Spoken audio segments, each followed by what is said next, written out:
kung gusto mo sa madilim na lugar, ay pumunta ka na sa Abazel Zone. Ito talaga yung literal na do-it-yourself. So what's up mga kaisda, at nagbabalik na naman nga ni ang inyong Logan na vlogger, at naisipan na naman na mag-vlog kahit na mahiyain naman talaga. So for today's vlog ng mga kaisda ay finally, meron na rin na may nag-suggest ng pwede kong i-content, and shoutout nga pala kay Paul.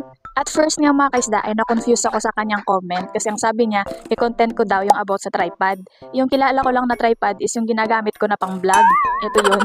Kaya syempre mga kaisda ay nag-research ako kasi hindi rin ako familiar sa organism na to. Kung isda ba to, crustacean, mollusk, or whatsoever, or baka alien pa to.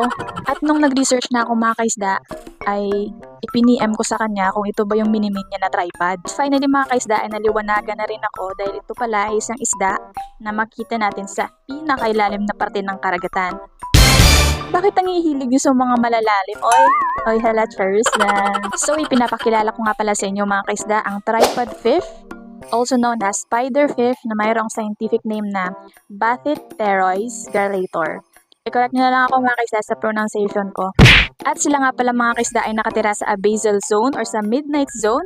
Ito ay parte ng karagatan na kung saan ay hindi mo na masisilayan ang liwanag. Kaya kung gusto mo sa madilim na lugar, ay pumunta ka na sa Abazel Zone. Oy hala, charos lang. At eto nga pala ay mayroong kalaliman na 900 to over 4,000 meters and 3,000 to 15,000 plus feet.